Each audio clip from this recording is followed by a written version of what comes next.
kawan lama di Kalimantan Tengah. Kisah Rian.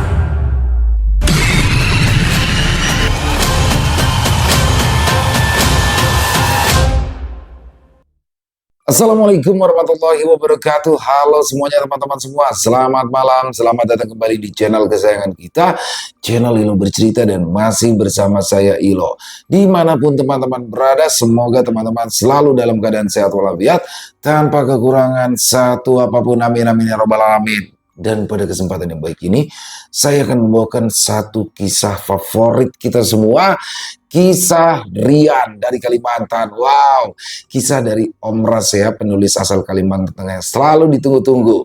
Dan di episode sebelumnya bagaimana Rian yang sudah mendatangi keluarga mertuanya, yang mana ternyata mereka telah mengirimkan guna-guna pada Rian untuk menyiksa Rian. Waduh, apa nih yang terjadi selanjutnya?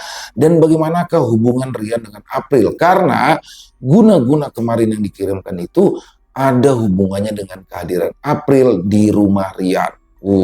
Oke. Sebelum kita masuk ke dalam kisahnya, buat teman-teman yang mungkin belum subscribe channel Ilo Bercerita, yuk bisa diklik dulu tombol subscribe. Jangan lupa lonceng notifikasinya juga dinyalakan agar teman-teman selalu mendapatkan notifikasi dari konten-konten yang akan kami upload selanjutnya. Untuk channel Ilo Bercerita kami upload setiap hari teman-teman ya, setiap malam jam 9 malam waktu Indonesia bagian Barat. Gak pakai berlama-lama lagi, pasti udah gak sabaran kan untuk masuk ke dalam kisahnya. Kita langsung saja masuk ke dalam kisahnya. Kita berangkat ke Kalimantan Tengah. 2 hari setelah kepulangan Rian dari rumah keluarga mendiang istrinya, kini kondisi Rian sudah pulih seperti sedia kala. "Nay, Rian mau bicara sama Inai," kata Rian pada ibunya yang saat itu sedang mengupas bawang untuk membuat nasi goreng. "Bicaralah nak." "Apa itu?" jawab Inai Suri seraya menoleh ke arah Rian. "Ini tentang April, Nay. Sebaiknya mulai hari ini, kalau ada Rian di rumah, dia tidak usah kesini dulu. Kecuali kalau Rian sedang tidak ada di rumah. Jujur, Rian merasa tidak enak dengan orang-orang, Nay, kalau mereka tahu Rian dan April tinggal serumah," ucap Rian pelan. Inai Suri menghentikan aktivitasnya dan menatap Rian dengan tajam. Rian menunduk. "Rian tidak mau menambah masalah, Nay. Keluarga istriku, mereka mungkin saja tidak terima. Rian takut kalau ini jadi alasan mereka semakin membenci Rian," lanjutnya. Inai Suri menghela nafas panjang. Ia membersihkan tangannya dengan kain lap, lalu kemudian meraih tangan putranya. "Kamu itu terlalu sering menyalahkan diri sendiri," ucap Inai Suri lembut seraya mengelus punggung tangan Rian dengan hangat.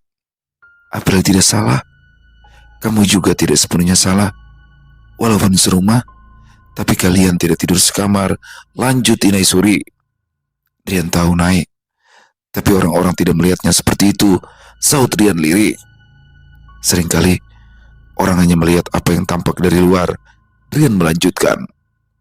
Sejenak dapur itu hening, hanya terdengar suara kayu terbakar di tungku, dan Inai Suri mengalihkan pandangannya menatap api seolah sedang mencari jawaban di sana.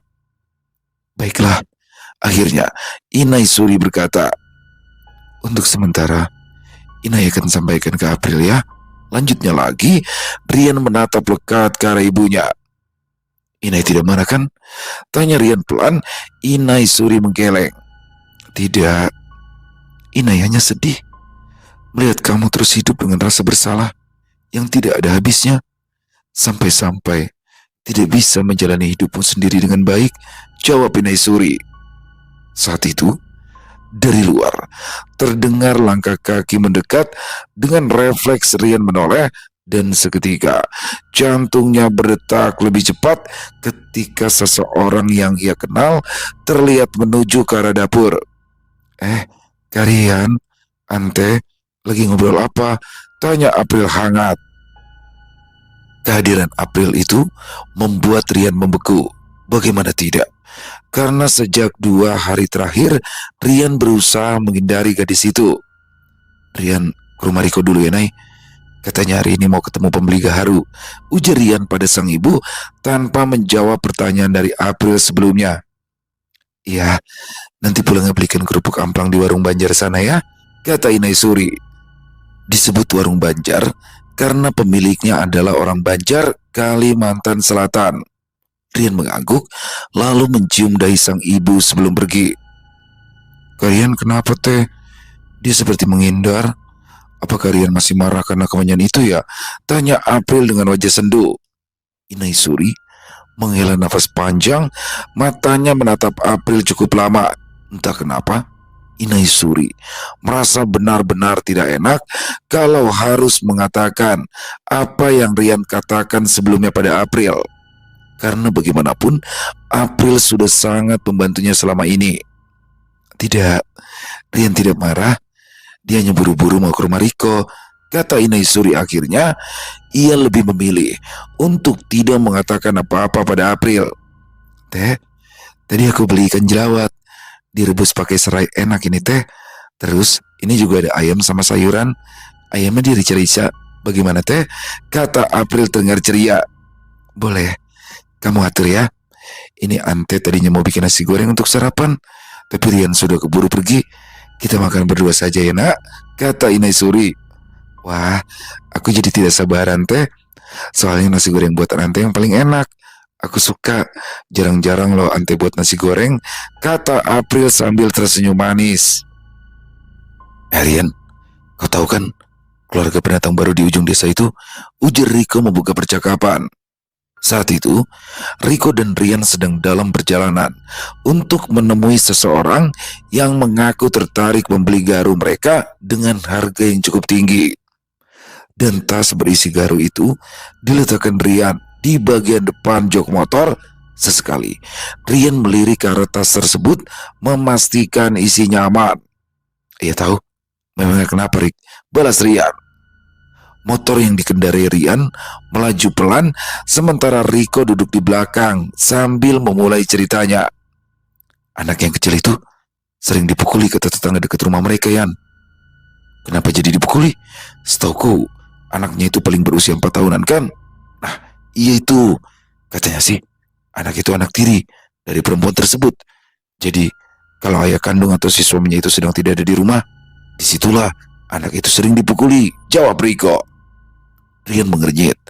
Entah kenapa, ia merasa sakit sekali saat mendengar cerita Riko tersebut. Terus, ayah kandungnya tidak tahu kalau anaknya sering dipukul istrinya, tanya Rian. Riko mengangkat bahu. Entahlah, aku juga tidak tahu soal itu. Mungkin saja ayahnya itu tahu, atau mungkin juga memang benar-benar tidak tahu, jawab Riko. Tidak bisa dibiarkan itu, Rik. Kalau dibiarkan, takut terjadi apa-apa pada anak itu. Dan memangnya, apa sih kesalahan yang bisa diperbuat anak sekecil itu sampai harus dipukuli? Ujar Rian terdengar emosi. Ya, tapi kita juga jangan langsung percaya begitu saja, Yan. Harus diselidiki dulu, kata Riko. Ya, harus. Masa kita langsung datang ke rumahnya dan marah-marah? Itu jelas tidak mungkin kan? Riko tertawa kencang sampai-sampai motor yang dibawa oleh Rian sedikit oleng. Kalau sampai begitu, ya paling-paling kau dan aku dikira kurang waras, Yan, ujar Riko kemudian. Di tengah perjalanan, mereka terhenti setelah motor yang mereka kendarai mendadak mati. Waduh, kenapa Yan? Tanya Riko. Entah, padahal minyaknya sudah diisi tadi, ujar Rian seraya memeriksa busi motornya. Yan, panggil Riko. Ya, itu siapa Yan? Sepertinya pasangan yang lagi bertengkar, kata Riko seraya menunjuk ke arah 2 orang yang berjarak 10 meteran dari mereka berdua. Sudah, biarkan saja. Selama tidak ada kekerasan, jawab Rian tidak peduli. Dipukul itu, ujar Riko yang masih memperhatikan kedua orang tersebut. Terlihat beberapa kali, si laki-laki menampar wajah si perempuan yang tampak menangis sesenggukan. Bahkan tidak hanya menampar, si lelaki itu juga meninju perut si wanita. Karena hal itu, Rian tanpa sadar langsung berjalan mendekat ke arah 2 orang tersebut. Yan, kamu apa? Tanya Riko seraya mengejar Rian. Rian, stop, ujar Riko. Namun bukannya berhenti, Rian justru mau bercepat langkah karena melihat pemandangan seperti itu di hadapannya benar-benar membuat dadanya terasa panas. Yan, tunggu Yan. Riko menarik lengan Rian, namun Rian menepis. Hal seperti ini tidak bisa didiamkan, Rik. Jawab Rian singkat, suaranya tertahan karena emosi. Mereka kini berdiri cukup dekat. Laki-laki itu kembali mengangkat tangan, namun sebelum tamparan itu mendarat pada perempuan itu, Rian sudah lebih dulu menangkap pergelangan tangannya. Cukup! Suara Rian terdengar tegas dan juga tajam. Laki-laki itu terkejut. Dia menoleh dengan kasar ke arah Rian, matanya merah, nafasnya bau alkohol. Siapa kau? Jangan ikut campur urusan rumah tangga orang, bentaknya. Kalau urusan rumah tangga sudah pakai kekerasan seperti ini, itu bukan urusan pribadi lagi. Siapapun yang melihat berhak untuk melerai. Saut Rian dingin, tangannya masih mencengkram kuat pergelangan tangan orang itu. Perempuan itu tersungkur di tanah, menangis terisak sambil memeluk perutnya. Pipinya memerah oleh bekas tamparan tadi yang terlihat jelas. Riko segera menghampiri perempuan itu. Kau tidak apa-apa? Tanya Riko khawatir. Perempuan itu menggeleng pelan, meski air matanya terus mengalir. Lepaskan aku! Teriak laki-laki itu berusaha menarik tangannya dari genggaman Rian. Namun Rian justru mendekatkan wajahnya. Sekali lagi, kau main tangan dengan perempuan, aku pastikan kau berurusan dengan lebih banyak orang. Mengerti? Ujar Rian dengan nada mengancam. Laki-laki itu terdiam sejenak. Dan saat melihat sorot mata Rian yang tidak main-main, akhirnya ia mengempaskan tangannya dan mundur. Ini urusan kami, katanya sebelum berjalan menjauh dengan langkah kasar. Rian menatap punggung lelaki itu dengan tatapan tajam. Riko membantu perempuan itu berdiri dan mempersilakannya duduk di pinggir jalan. Dia itu suamimu, lalu kenapa dia memukulimu? Apa yang terjadi? Tanya Riko lagi. Perempuan itu menghapus air matanya dengan punggung tangan. Dia itu pacarku. Dia marah karena aku menolaknya saat dia mengajakku tidur bersama. Jawab perempuan itu terbata-bata. Tindakan menolak itu sudah benar. Dia hanya saja yang bajingan sampai berani memukulmu, ujar Riko. Sekarang kau mau kemana? Tanya Rian. Pulang. Kau tinggal di mana? Tanya Riko. Di desa B. Jauhnya. Kau kesini dijemput pacarmu itu kah? Riko kembali bertanya. Iya, jawab perempuan tersebut. Riko menatap Rian seolah memberikan kode pada temannya itu. Kebetulan, kami juga mau pergi ke daerah yang ada di dekat desa B. Kalau kau mau ikut, kau bisa ikut kami, kata Rian. Rian, kita bertiga naik motor, begitu maksudmu? Tanya Riko. Ya, tapi kalau kau mau jalan sendiri, juga tidak apa-apa, Rik, ujar Rian. Tapi kan tadi motornya mogok, tanya Riko lagi. Rian menghela nafas pendek. Iya, aku lupa, gumam Rian. Rian lantas kembali berjalan ke arah sepeda motor dan mencoba untuk memeriksa penyebab kenapa motornya mogok. Coba diengkol Rian, ujar Riko yang baru mendekat ke arah Rian bersama si perempuan yang mereka tolong tadi. Rian menurut. Motor itu sempat meraung sebentar, tapi lalu akhirnya mati lagi. Sepertinya businya belum kupasang, kata Rian datar. Tunggu sebentar. Dasar pelupa sekali kau Yan, kata Riko. Rian hanya tersenyum tipis, lalu mengambil busi yang sebelumnya sudah ia lepas. Rian kembali membersihkan busi dengan mengelapnya menggunakan ujung baju, sedangkan Riko hanya memperhatikan sementara perempuan itu duduk terdiam di pinggir jalan sambil memeluk kedua lututnya. Tak lama kemudian, Rian memasang kembali busi itu dan mengengkol motor tersebut. Kali ini motor menyala. Syukurlah sudah bisa, ucap Rian. Riko tersenyum tipis. Rian menoleh ke arah perempuan itu. Kalau kau tidak keberatan, ikut kami saja. Kami antar sampai dekat desamu, kata Rian. Perempuan itu ragu sejenak, lalu mengangguk pelan. Terima kasih, ucap perempuan itu. Riko membantu perempuan itu naik dan duduk di jok belakang, sedangkan ia sendiri memilih berdiri di pinggir jalan. Aku jalan kaki saja sampai simpang depan, tapi nanti kau jemput aku lagian, ujar Riko. Rian menatap Riko sekilas. Kau yakin? Tanya Rian. Yakin, yang penting dia aman dulu, jawab Riko.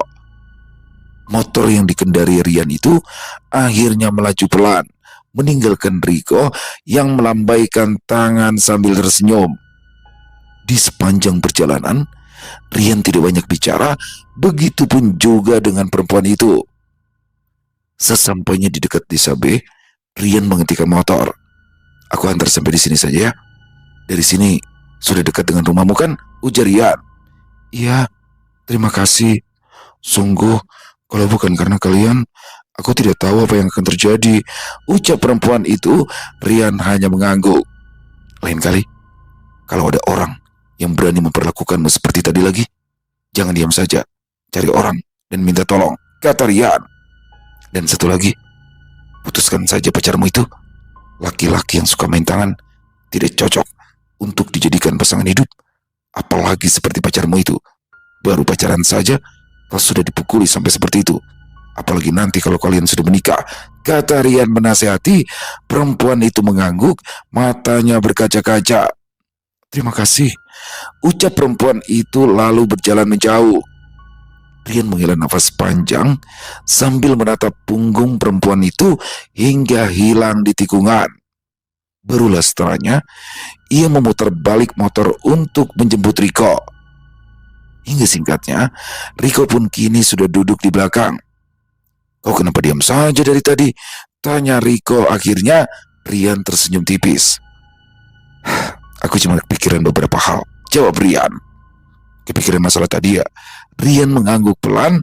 Riko menepuk pundak Rian dari belakang. "Kadang aku heran, Yan. Kau itu selalu kelihatan kuat di luar, tapi hatimu paling mudah tersentuh kalau melihat orang yang disakiti," ucap Riko lirik. Rian menarik nafas panjang sebelum menjawab.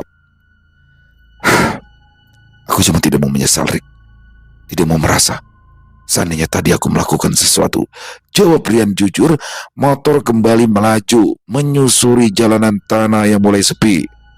"Rian," Riko kembali membuka suara. "Kau sadar tidak? Setiap kali kau menolong orang, ekspresimu itu selalu sama," Riko melanjutkan. "Sama? Sama bagaimana?" tanya Rian. Seperti orang yang sedang menebus sesuatu," jawab Riko pelan. Rian terdiam. Tangannya mengerat di stang motor. "Itu hanya perasaanmu saja, Rik. Memang pada dasarnya raut wajahku ya seperti ini," ujar Rian kemudian. Mendengar jawaban itu, Riko pun tak lagi mengatakan apa-apa. Beberapa waktu kemudian, sepeda motor itu akhirnya berhenti di sebuah warung kopi sederhana yang ada di pinggir jalan lintas desa. Warung itu beratapkan seng dengan beberapa bangku panjang dari kayu dan meja yang tampak sudah usang. "Katanya orangnya nunggu di sini," ujar Riko sambil turun dari motor. Rian mematikan mesin motor tersebut, lalu kemudian ikut turun. Seketika, aroma kopi hitam dan gorengan langsung menyergap hidung. Di salah satu bangku, tampak seorang pria parubaya mengenakan kemeja kotak-kotak lengan pendek sedang menyeruput kopi. Di depannya ada tas berukuran besar. "Itu dia," bisik Riko. Mereka berdua pun kemudian mendekat. "Permisi Pak, ini Pak Tommy ya?" tanya Riko sopan. Pria itu menoleh, menatap Rian dan Riko bergantian. "Oh iya benar, saya Tommy. Kalian ya yang bawa gaharu?" tanya lelaki parubaya itu. Rian pun mengangguk. "Iya Pak," jawab Rian. Pria parubaya itu tersenyum dan langsung mempersilahkan mereka duduk. Setelah mereka duduk berhadapan, Rian lantas membuka tas yang berisi gaharu yang dibawanya. Begitu dibuka, aroma khas kayu gaharu langsung tercium, membuat Pak Tommy sedikit tersenyum. Dia mengambil satu potong kayu, mengamati serata dengan teliti, bahkan menggosoknya perlahan, lalu mengendus aromanya. "Gaharu ini cukup bagus," ucap si pria parubaya itu pelan. "Tidak banyak yang begini sekarang," ujarnya lagi melanjutkan. Riko tersenyum lebar mendengar itu. Jadi berapa mau kalian jual?" tanya Pak Tommy. Riko menyebutkan harga. Pak Tommy terdiam sejenak, menyeruput kopi, lalu meletakkan cangkirnya. "Kurangi sedikit," kata Pak Tommy menawar. Negosiasi pun berlangsung dengan tenang. Tidak ada yang berbicara dengan nada tinggi, Sebaliknya, mereka bertiga mengobrol dengan santai sambil sesekali tertawa seolah tidak sedang membicarakan angka jutaan rupiah. "Masa segitu sih, Pak?" kata Riko sambil tersenyum kecil. "Aku naikkan segini. Terakhir ya," ujar Pak Tommy. Akhirnya, Rian dan Riko saling pandang, lalu kemudian sama-sama mengangguk. "Deal," kata Rian. Pak Tommy tersenyum kecil, lalu mengeluarkan timbangannya. Setelah menimbang garu itu, Pak Tommy pun lantas mengeluarkan uang dari dalam tasnya dan menghitung jumlah uang yang akan dibayarkan pada Rian dan Riko di atas meja warung tersebut. "Semoga lancar ya rezeki kalian," ucap Pak Tommy sambil menyerahkan uang itu pada Rian dan Riko. "Amin. Terima kasih, Pak," jawab Riko sambil tersenyum cerah.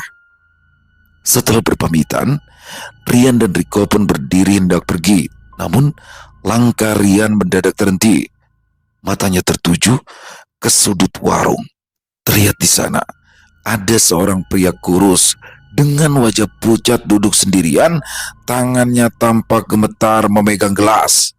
Rian menelan ludah, dia cukup mengenali orang itu. "Man," panggil Rian tanpa sadar. Pria itu menoleh, matanya menyipit, lalu membelalak. "Rian," suaranya terdengar serak.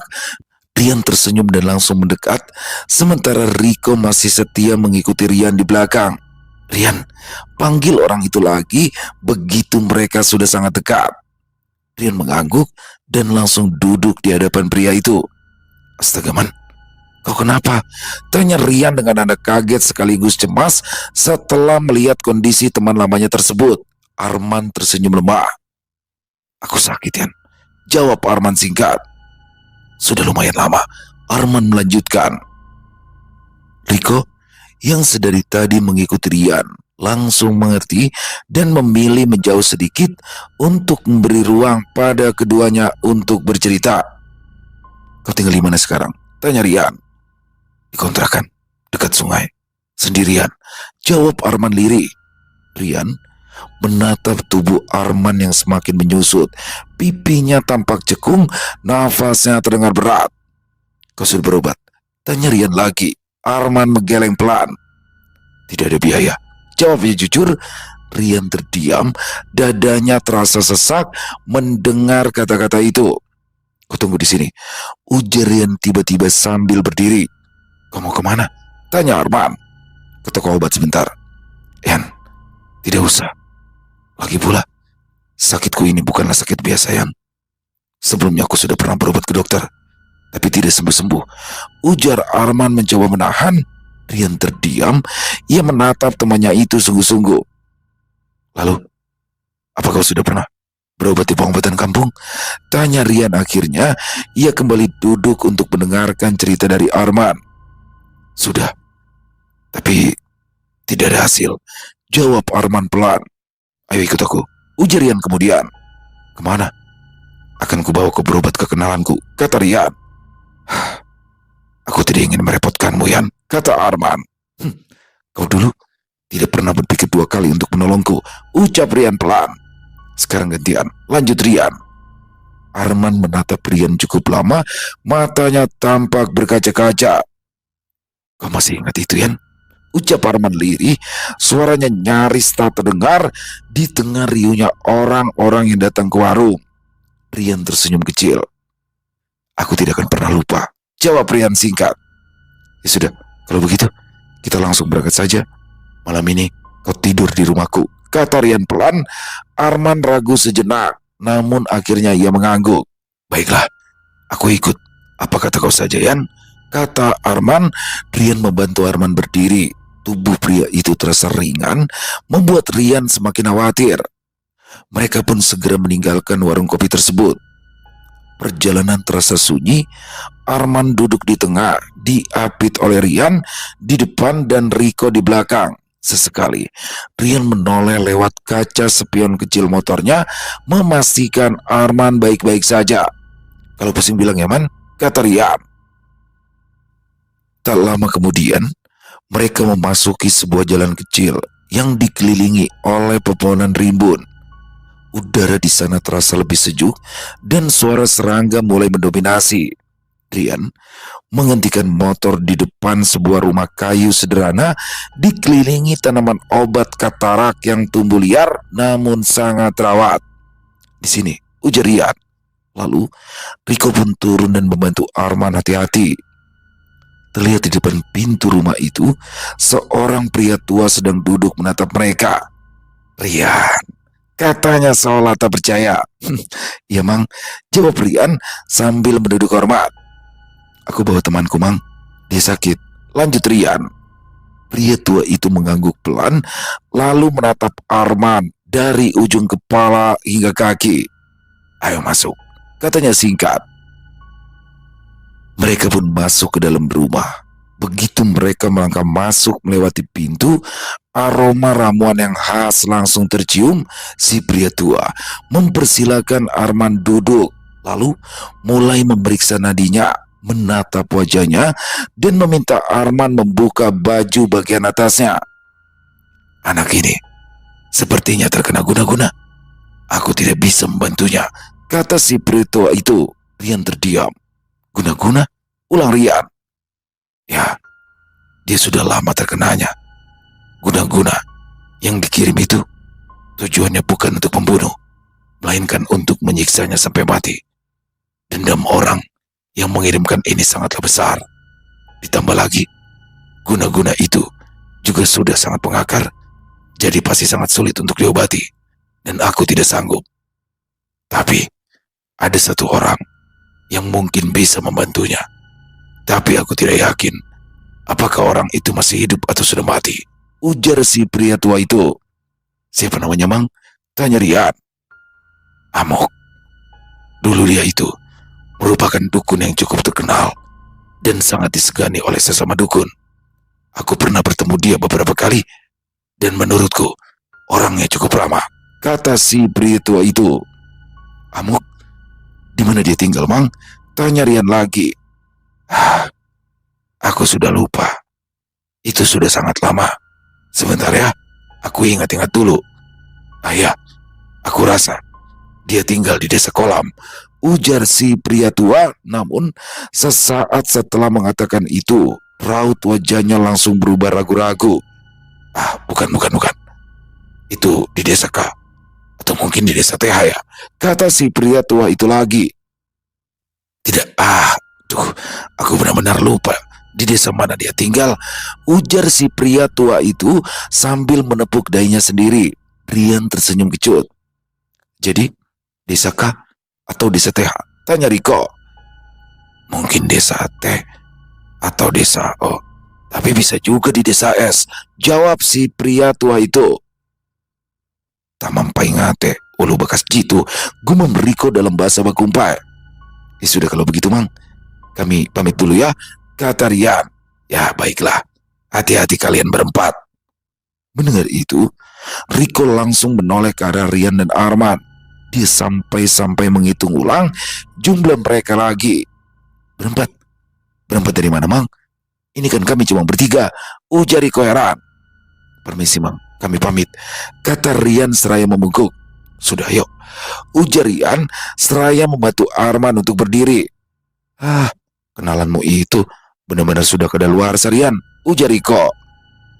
Motor pun kembali melaju pelan meninggalkan rumah kayu itu. Arman duduk bersandar lemah di punggung Rian, kepalanya sesekali terangguk karena lelah. Sementara itu di depan, Rian berkendara dengan hati-hati, sedangkan Riko lebih banyak diam di belakang. Yan, suara Arman pelan. Ya, saut Rian tanpa menoleh. Aku minta maaf ya, jadi merepotkan kalian, ujar Arman lirih. Rian menarik nafas panjang. Kalau kau bilang begitu lagi, aku berhenti di sini, kata Rian setengah bercanda. Arman tersenyum tipis. Baiklah, jawabnya pasrah.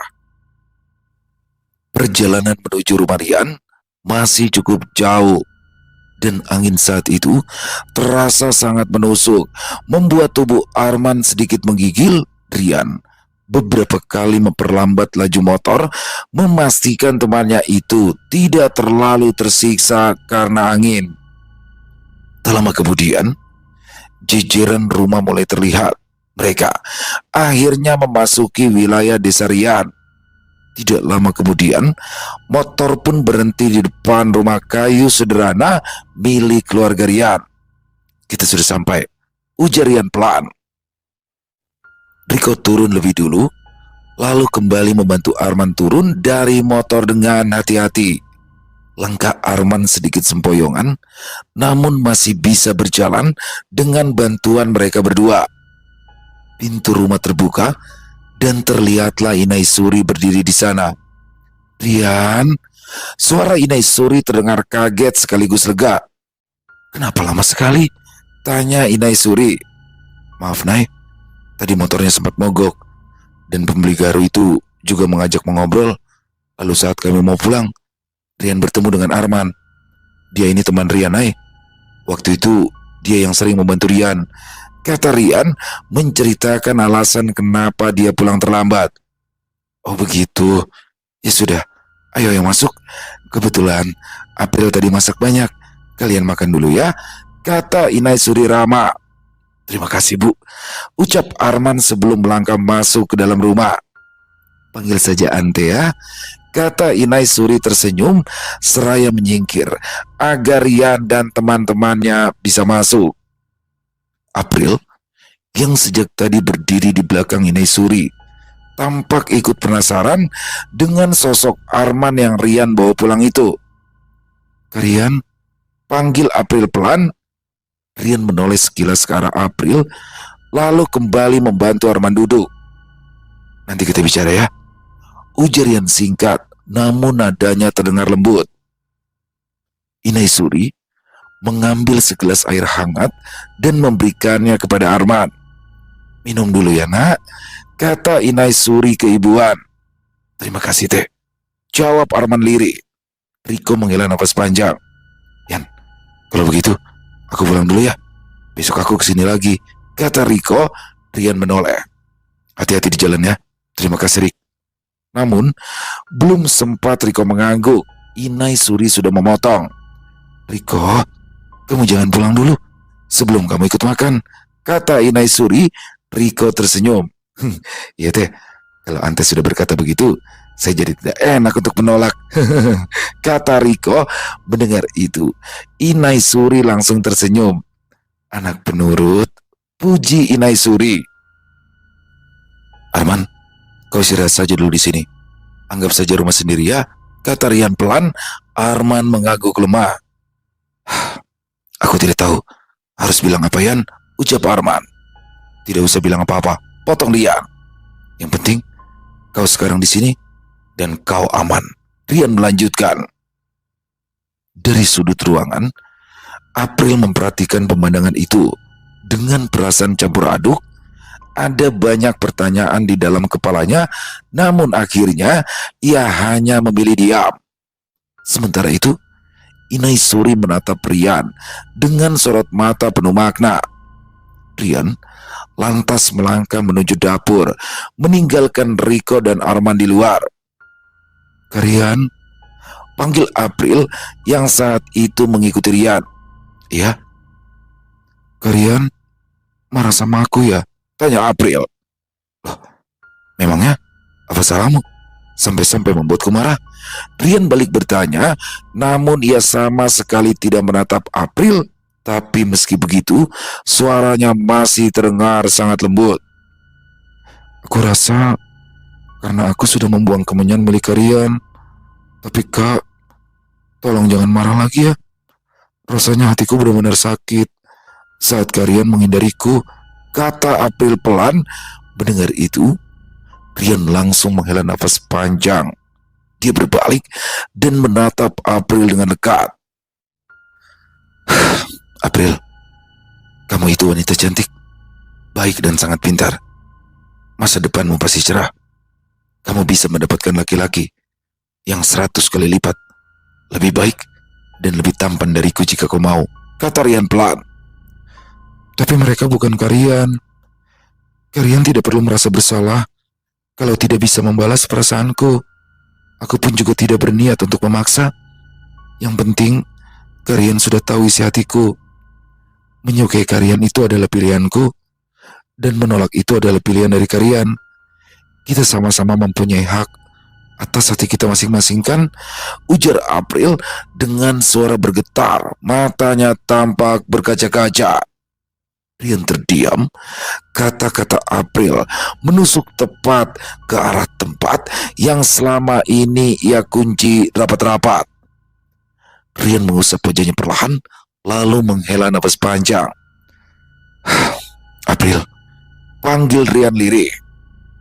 Aku tidak marah. Soal kemenyan itu, sama sekali tidak. Rian melanjutkan. April menatap Rian penuh harap. Lalu, kenapa Karian menghindar? Tanya April pelan. Rian menunduk. Karena aku takut, jawab Rian. Takut? Takut apa? Tanya April lagi. Aku takut melukai hatimu. Takut membuatmu berharap pada sesuatu yang belum tentu bisa aku berikan. Suara Rian terdengar berat. Hidupku tidak sederhana, April. Banyak beban. Banyak bayangan masa lalu yang belum selesai. Aku tidak ingin kamu ikut tenggelam di dalamnya, ucap Rian. April tersenyum tipis meski air matanya akhirnya jatuh juga. Aku siap. Meskipun hanya menjadi pendamping kosong untuk Karian. Aku tahu orang-orang di masa lalu Karian itu tetap menjadi pemenangnya. Dan aku tidak ingin bersaing dengan mereka. Aku hanya ingin menjadi teman hidup Karian dalam menjalani sisa hidup ini. Meskipun aku tahu hati Karian tidak akan pernah bisa menyukaiku, ucap April. Rian terdiam lebih lama, membuat suasana di dapur kembali sunyi. Apa yang kau harapkan dari orang sepertiku? Orang yang sudah hancur berkali-kali ini? Tanya Rian. Sesuatu yang tidak dimiliki oleh laki-laki lain, ucap April. Kau hanya tidak tahu sebajingan apa aku ini, kata Rian, berusaha untuk menggoyahkan April. Aku siap menerima apapun itu, asalkan itu Karian, jawab April mantap. Untuk sementara, beri aku waktu, April. Aku tidak ingin menjauhimu, tapi aku juga tidak ingin berbohong pada perasaanku sendiri, ujar Rian pada akhirnya. April mengangguk pelan.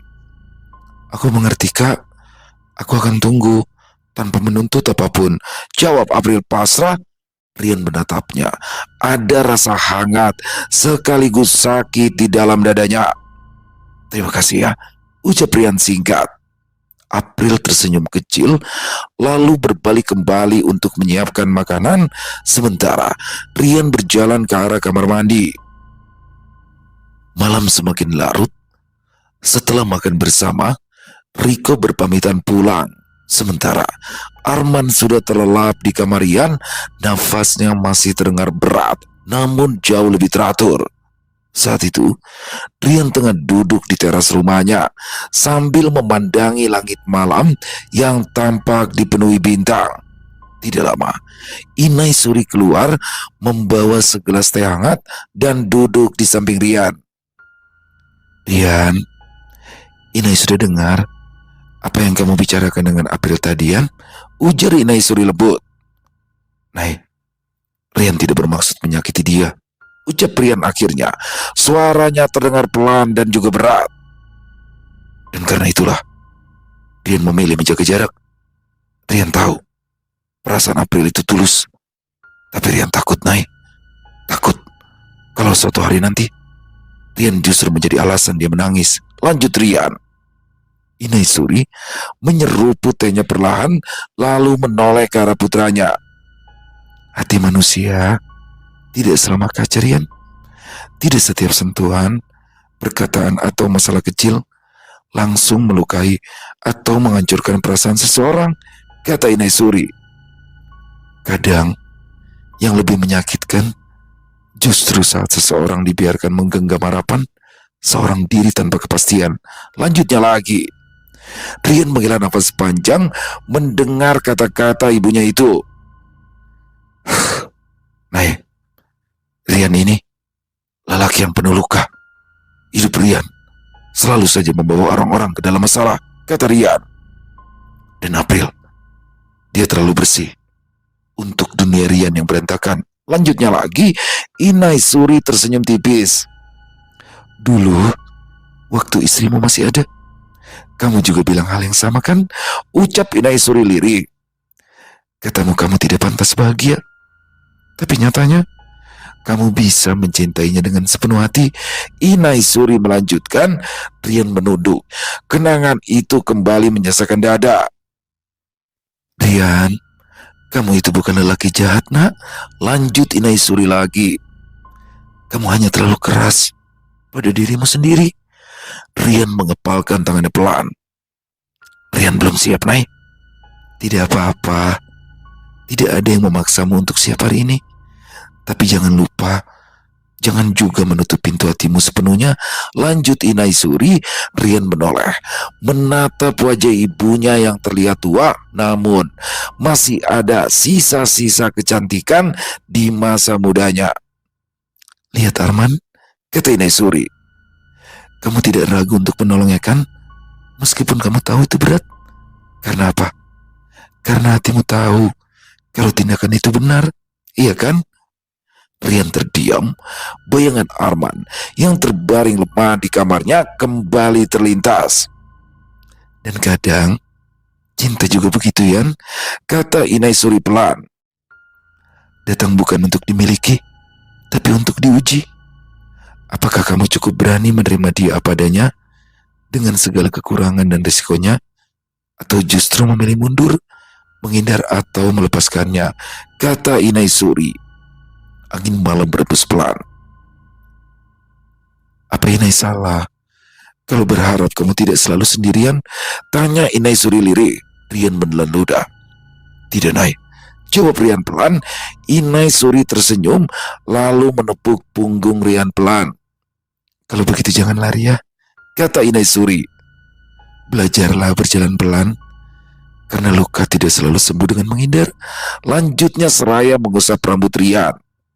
Rian mengangguk pelan, lalu merebahkan kepalanya di pelukan sang ibu. Sudah, sebaiknya kamu masuk dan tidur ya. Inai juga sudah mengantuk. Makasih, Nay, ucap Rian. Inai Suri tak mengatakan apa-apa, ia hanya tersenyum, lalu beranjak masuk ke dalam rumah. Malam itu, setelah Inai Suri masuk ke dalam rumah, Rian tetap duduk sendirian di teras. Di dalam rumah, April sedang membereskan dapur. Dengan langkah pelan, sesekali ia melirik ke arah teras, melihat siluet Rian yang duduk membelakanginya. Sementara itu, di kamar Rian, Arman menggeliat pelan dalam tidurnya. Wajahnya tampak semakin pucat. Rian akhirnya bangkit dari duduk di teras. Dia menarik napas panjang, lalu melangkah masuk ke dalam rumah. Suasana terasa sunyi, hanya terdengar suara jangkrik dan desau angin malam yang sesekali menyelinap lewat celah dinding kayu. Dia berjalan pelan menuju kamar. Begitu pintu kamar dibuka, Rian melihat Arman sudah terbaring di kasur tipis di sudut ruangan. Meski matanya terpejam, namun nafasnya naik turun tidak beraturan. Rian hanya memperhatikan Arman sejenak untuk memastikan selimut menutupi tubuh Arman dengan baik. Lalu kemudian Rian bersiap untuk merebahkan tubuhnya sendiri di kasur. Dan di saat itulah matanya tanpa sengaja tertuju ke arah balokan kayu di dinding kamar. Seketika Rian terdiam. Di sana tersusun rapi beberapa buah kemenyan di atas balokan penahan dinding, seolah-olah sengaja ditaruh dengan penuh kehati-hatian. Tanpa sadar, Rian tersenyum kecil. Rian tahu itu pasti ulah April yang mengira dirinya marah karena kemenyannya dibuang. Masih dengan bibir tersenyum, Rian merebahkan tubuhnya perlahan di kasur. Ia menatap langit-langit kamar beberapa saat, lalu memejamkan mata, mencoba untuk tidur. Namun, belum genap beberapa menit, suasana hening itu mendadak pecah. Jangan, jangan. Suara itu terdengar serak dan tertahan, membuat Rian spontan membuka mata. Dia menoleh ke arah Arman, dan terlihat tubuh Arman tampak menggeliat gelisah. Keningnya berkerut, wajahnya pucat pasi, nafasnya juga tersengal, seperti orang yang sedang berlari. Sakit, sakit, jangan, gumam Arman lirih dan terlihat bibirnya bergetar seperti orang kedinginan.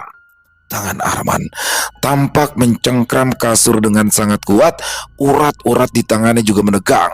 Dadanya naik turun dengan cepat, seolah ia sedang berjuang melawan sesuatu di alam mimpinya. Rian langsung bangkit dan berusaha membangunkan Arman. Arman, Arman, bangun! Panggil Rian dengan suara tegas sambil mengguncang bahu Arman perlahan. Namun Arman tidak kunjung bangun. Sakit, aku tak bisa bernafas. Sakit. Suara Arman makin lirih seperti orang yang sedang tenggelam. Rian menelan ludah. Hawa kamarnya mendadak terasa sangat dingin. Man, dengar suaraku, Man. Rian meraih tangan Arman, menggenggamnya dengan erat. Kau tidak sendirian. Aku ada di sini, ucap Rian masih berusaha membangunkan Arman. Namun Arman justru semakin meronta kecil, kepalanya menggeleng pelan. Sakit, tolong, aku capek, ucapnya terbata, air mata merembas dari sudut matanya meski saat itu matanya masih terpejam. Tak ingin terjadi sesuatu yang buruk pada temannya itu, Rian langsung beranjak untuk mengambil wadah perapinnya dan beberapa kemenyan yang diletakkan April di balokan dinding kamarnya. Tanpa basa-basi, Rian lantas duduk bersila sambil membakar kemenyan itu diiringi dengan mulutnya yang tampak berkomat-kamit. Sesaat kemudian, nafas Arman tiba-tiba tersendat, dadanya terangkat, lalu kemudian turun dengan kasar. Sesaat setelahnya, Arman terbatuk keras, tubuhnya tersentak, dan matanya terbuka.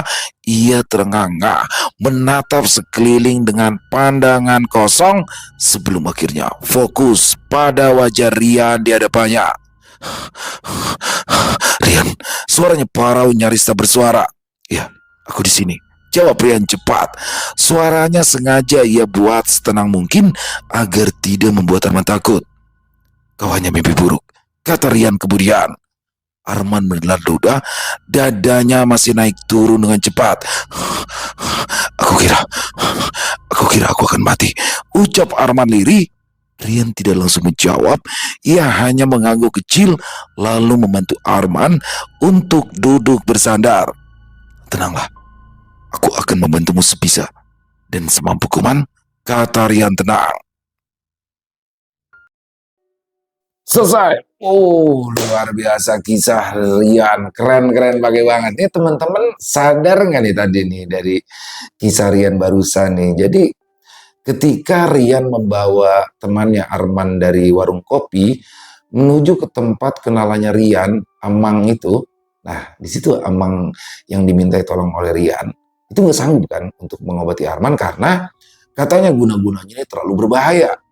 Dan di sini bagaimana si Amang itu menyebutkan ada seseorang yang bisa menyembuhkan, yang mungkin mampu menyembuhkannya, dan dukun itu bernama Amuk. Wah, teman-teman kalau sadar nih pasti, jadi Amuk ini adalah ayah dari Robert. Jadi Liau Amuk, yaitu ini bapaknya Robert, teman-teman. Jadi si Amang ini dulunya berteman, pernah beberapa kali bertemu dengan Amuk. Nah, di sini dia bilang, ya, tapi belum tahu juga masih hidup atau enggak. Waduh, sayangnya dia lupa tuh desanya desa mana. Namanya udah tua ya kan, pikun dikit wajar lah. Desa B, desa S, desa OT, desa K, desa KH. Bingung juga sendiri di akhirnya. Ini kalau enggak, Rian bakalan ketemu Robert, bakalan seru banget ya. Karena pasti kalau Rian datang ke tempat Amuk yang ditunjukkan, Amuknya udah meninggal. Tapi di situ ada Robert. Dan mungkin ada Samuel juga, bisa selesai tuh urusannya si Arman. Tapi kayaknya belum dia. Waduh, nih Om Ras pinter banget ya, keren-keren pakai banget. Dan memang Rian dan Robert sama-sama di Kalimantan Tengah, teman-teman. Jadi ya mungkin berdekatan ya, nggak jauh. Ya, jadi ya tetap mungkin harus berjalan berapa jam, tapi intinya nggak jauh lah ya. Saya berharap banget nih Rian ketemu sama Robert. Keren banget. Terima kasih buat Om Ras, ditunggu lagi untuk kisah Rian selanjutnya. Dan semoga teman-teman semua terhibur ya dengan kisah Rian barusan. Para pecinta penikmat horor misteri, lebih khusus lagi kepada para subscriber dari channel Ilo Bercerita. Buat yang suka dengan videonya bisa diklik tombol like-nya, tombol hype-nya juga, dan boleh dong di-share link videonya ke teman-teman yang lain agar juga ikut merasa terhibur. Buat teman-teman yang mungkin punya komentar lain, yang mungkin punya pendapat lain, boleh menuliskan di dalam kolom komentar, ataupun hanya sekedar saling menyapa, insya Allah kami akan menjawab satu persatu. Di akhir kata, saya Ilo mengucapkan permohonan maaf apabila mungkin dalam pembawaan kisahnya barusan ada kata-kata saya yang salah, ataupun ada kata-kata saya mungkin yang kurang berkenan. Saya mohon dibukakan pintu maaf yang seluas-luasnya. Sampai berjumpa lagi di konten-konten kami selanjutnya. Masih bersama saya Ilo di channel Ilo Bercerita. Salam sehat sukses selalu untuk kita semua. Wassalamualaikum warahmatullahi wabarakatuh.